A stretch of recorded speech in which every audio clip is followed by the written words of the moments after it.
Bismillahirrahmanirrahim. Assalamualaikum warahmatullahi wabarakatuh. Alhamdulillahirabbil alamin wa bihi nasta'inu ala umuri dunya waddin wa la haula wa la quwwata illa billahil aliyyil azim, amma ba'du.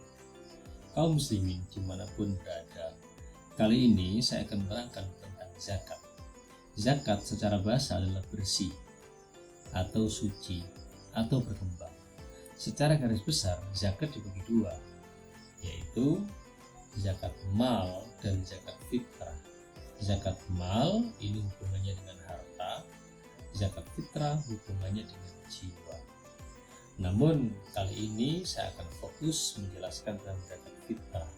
Yang erat hubungannya dengan bulan puasa adalah zakat fitrah. Di dalam fikih kitab Tauhid halaman 97 dijelaskan wa tajibu zakatul fitri bisalasati asya'a.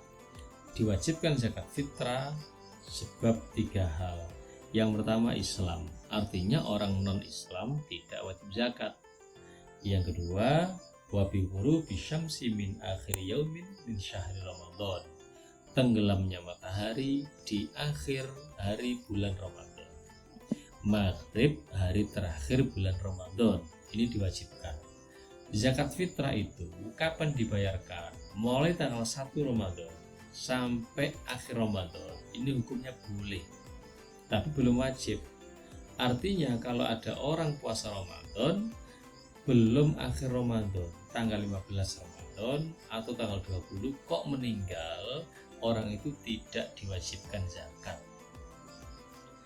Kapan diwajibkan zakat?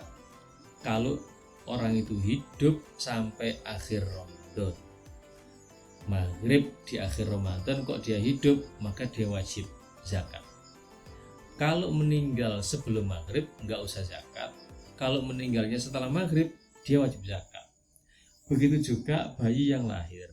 Kalau lahirnya sebelum maghrib dia wajib zakat. Tapi kalau lahirnya setelah maghrib dia tidak wajib zakat. Kenapa? Karena syarat yang kedua adalah hidup di akhir Ramadan. Nah, mulai maghrib akhir Ramadan ini hukumnya wajib zakat fitrah. Sampai kapan? Sampai setelah subuh sebelum sholat id. Ini hukumnya wajib. Yang ketiga, hukumnya adalah afdol. Yang paling utama, zakat fitrah itu kapan dikerjakan? Yang paling utama adalah setelah sholat subuh sebelum sholat id. Ini yang paling bagus. Kemudian yang ketiga, syarat yang ketiga, wa wujudul fadli an qutihi wa quti iyalihi fi dzarikal yaum. Ada kelebihan makanan, bahan pokok maksudnya, untuk dirinya serta keluarganya. Berarti kalau nggak ada kelebihan makan ya tidak wajib zakat. Ini beras nggak punya, tapi HP punya, jual HP-nya untuk beli beras, gitu ya, artinya begitu. Berikutnya, siapa yang harus kita bayar zakat? Wa yuzakki an nafsihi wa aman talzamuhu nafaqatuhu minal muslimin. Yang pertama, zakat itu yang harus kita bayar adalah diri kita sendiri. Diri kita harus kita bayar zakatnya. Berikutnya, wa amman talzamuhu nafaqatuhu, dan orang-orang yang wajib kita nafkahi sehari-hari itu harus kita bayar zakatnya.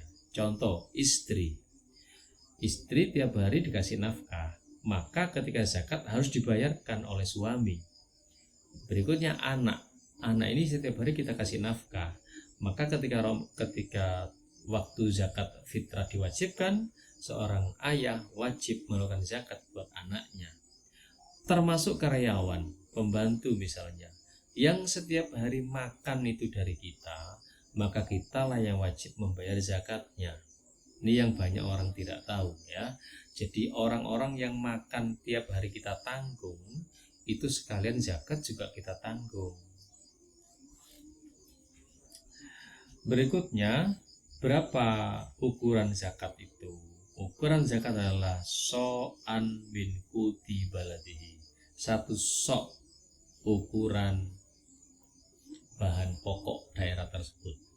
1 sok itu ukuran Baghdad ya. Tapi kalau kita konversi ke Indonesia, 1 sok itu 2,7 kilo. 2 kilo lebih 7 on. Itu sudah cukup untuk zakat fitrah. Lalu siapa yang boleh menerima zakat fitrah? Ada 8 golongan orang yang berhak menerima zakat. Wa tudfa'u az-zakatu ilal asnafis samaniyah. Bisa diberikan zakat kepada 8 golongan. Sebagaimana Allah berfirman, innamas shadaqatu lil fuqara'i. Sedekah itu satu lil fuqara, hak buat orang-orang fakir, wal masakin, orang-orang miskin, wal amilina 'alaiha, dan panitia zakat, wal mu'allafati qulubuhum, orang yang hatinya masih lemes, alias orang yang baru masuk Islam, hatinya belum mantap. Kalau kita cuekin, bisa-bisa orang ini kembali ke kafir lagi. Supaya dia nyaman di Islam, kita kasih zakat. Berikutnya adalah wafir rikob. Rikob ini budak yang ingin merdeka. Dapat dari mana duit? Kita kasih zakat. Berikutnya adalah wal gharimina, orang yang banyak hutang karena berjuang di jalan Allah. Berikutnya wafi sabilillah, orang yang berjuang di jalan Allah.